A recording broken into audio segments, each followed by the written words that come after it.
Hello student.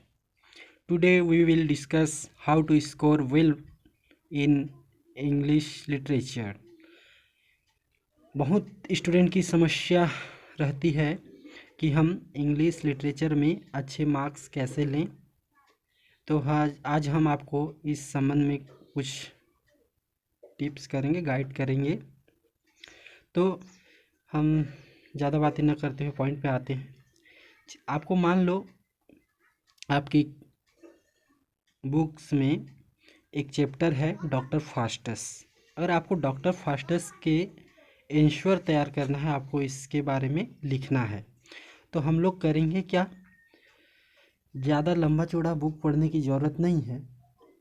आप पढ़ सकते हैं नेट सेट की तैयारी के लिए, बट यदि आपको पास होना है, पास करना है एग्ज़ाम्स, तो उसी के संबंध में मैं आपको बेहतर मार्क्स के साथ पास आउट करने के लिए मैं आपको बता रहा हूँ। तो डॉक्टर फास्टस एक लेसन है। तो इसको किसने लिखा है? मार्लोवी साहब ने। तो आपको उस राइटर के बारे में, उस ऑथर के बारे में, अबाउट द ऑथर मतलब आपके उस कवि के बारे में, उस लेखक के बारे में एक शॉर्ट बायोग्राफी लिखिए। सबसे पहले उसके बारे में एक शॉर्ट बायोग्राफी लिखिए। फिर उसके बाद बायोग्राफी में आपको लिखना क्या है? इंट्रोडक्शन। First point introduction. वह कहाँ जन्म हुआ, कहाँ उसने स्टडी की, उसके फैमिली बैकग्राउंड क्या है, उसके बारे में रहेगा इंट्रोडक्शन में। सेकंड में आप हिज वर्क, उसके रचनाएं को लिख सकते हैं।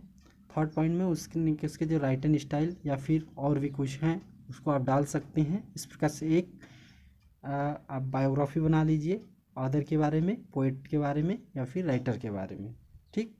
अब सेकंड पॉइंट में करना क्या है? हिस्ट्रिकल बैकग्राउंड, मतलब उस जो लेखक का संबंध है, कौन से एज से संबंध है। मान लो 17th सेंचुरी है या 18th सेंचुरी है, 14th सेंचुरी है या फिर 15th सेंचुरी है। मतलब आपके उस सेंचुरी, मतलब उस शताब्दी किस ईयर का है कवि, उसके जो रचना का जो समय है उसके अनुसार कैसे लिखते थे, क्या लिखते थे, वो सब हिस्टोरिकल बैकग्राउंड में आ जाएगा।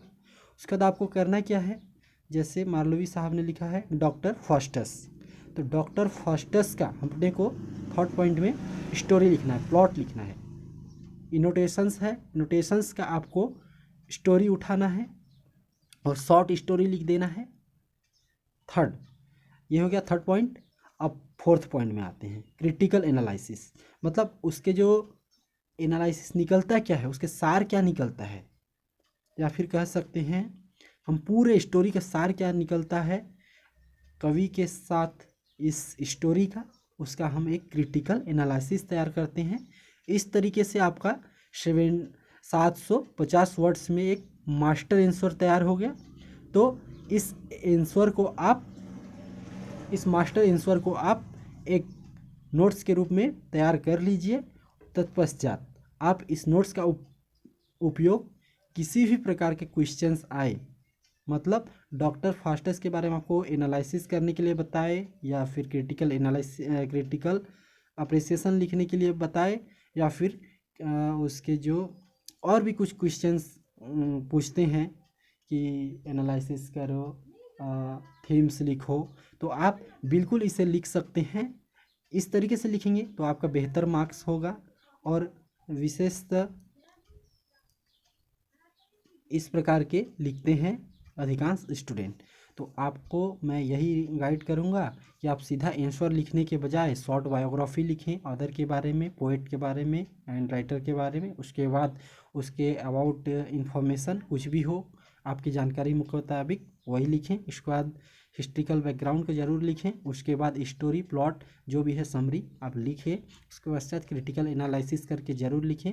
इस प्रकार आप 750 वर्ड्स के 1750 वर्ड्स के एक मास्टर आंसर तैयार करके आप अपनी कॉपी में नोट कीजिए और इस आंसर को आप अच्छे से पढ़िए और एग्ज़ाम्स में लिखिए। आपके वेल मार्क्स ज़रूर आएंगे, अच्छे नंबर ज़रूर आएंगे। आशा करता हूँ यह वीडियो आपको पसंद आया होगा। तो इस वीडियो को लाइक, कमेंट और शेयर ज़रूर करें। आपका यदि कोई राय हो तो हमें कमेंट बॉक्स में लिखिए, और कोई सुझाव हो, कोई चीज़ के बारे में यदि वीडियो बनानी हो तो आप बिल्कुल कमेंट बॉक्स में कमेंट कर सकते हैं, लिख सकते हैं। थैंक यू, समय देने के लिए बहुत बहुत धन्यवाद।